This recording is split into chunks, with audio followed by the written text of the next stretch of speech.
This is Orion Drift, the biggest VR game ever, and it hasn't even came out yet. Today we'll be going in and talking about lore and a potential release date, and the best of all, the movement. It's so seamless, so if you see anything you like in this video, please subscribe because I'm going to make more like this.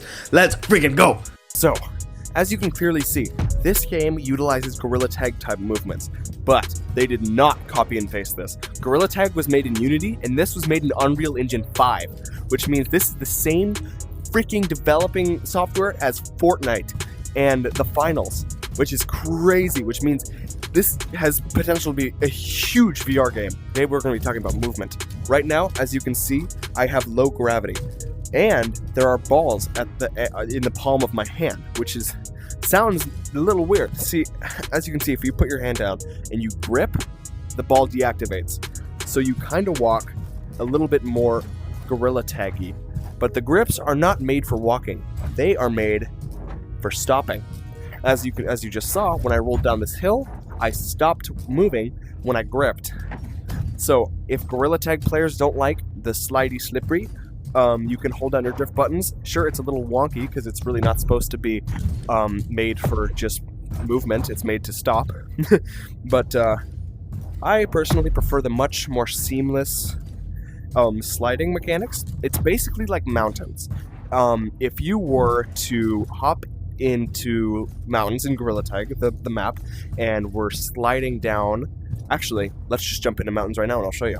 And you can see when I'm going down here, it's totally slippery. It kind of feels like that when you're playing Orion Drift, except you have a lot, what the heck is wrong? Except you have a lot more control. Consider it just slightly slippery, yet smooth Gorilla Tag movements. Reactivation successful. How was your downtime? I hope your internal diagnostics are all green. Thanks, lady. But now we're gonna get into the ball. Right after we talk about if you hold down your Y and B buttons, you can fly. This is the jet hands mechanic in this game, and it gives you a humongous boost when you are playing. But that's not the only reason that's there. It's also there to get advantage over your opponents while holding on to the ball. I know I suck, but just give me early access and another axiom, and then I'll be good. But now we're going to talk about the ball. So this ball is physics based. You cannot use your grip buttons to grab it.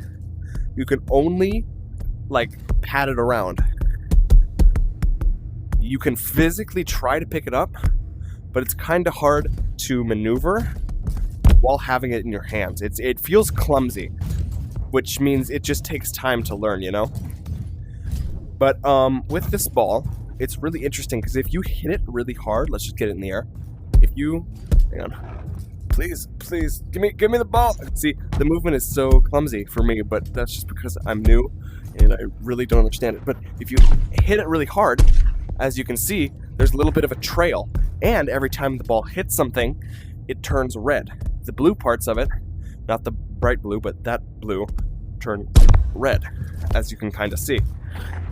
Why is that interesting? I don't know. All I know is the ball has incredible physics and sounds. Let's just say someone threw a ball down here, as hard as they could. What the frick? That was not supposed to happen. Well, let's just say someone threw a ball down here. It obviously comes back. So theoretically, if somebody threw a ball down there, you would probably want to go down there, but oh no, ouch, you slammed into something. No bueno. Here is how you go, turn around and keep all your momentum. This is called scraping. You can turn around as fast as you can while keeping your momentum by dragging your arm across the ground. Let's try and watch my hand. See, I'm keeping my hand on the ground, but I'm also spinning in real life. Those are all the mechanics. Now I'm going to hand it over to PC Thomas, non-VR, to tell you about the potential release date. Release date and lore.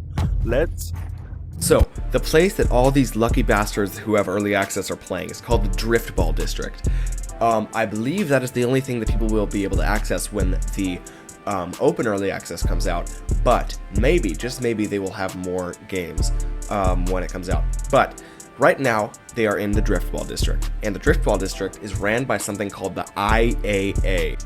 I actually don't think they have told us what that stands for. Inside of the Driftball District, you can engage in thrilling activities like urban golf, basketball, and parkour, socialize with fellow bots in the Circuit Lounge, customize Drift Tech Series 9 unit, and participate in impromptu games and organized events. Not gonna lie, I'm dyslexic. So the IAA, whatever the hell that is, invites all of these really, really good driftball players, also known as robots. Since 2077, they have been living there. I don't know what the year is now, but they've been living there on this spaceship playing driftball. That's like the only thing they've been doing is practicing and playing and practicing and playing and practicing and playing. Consider it like a everlasting Super Bowl, but day by day.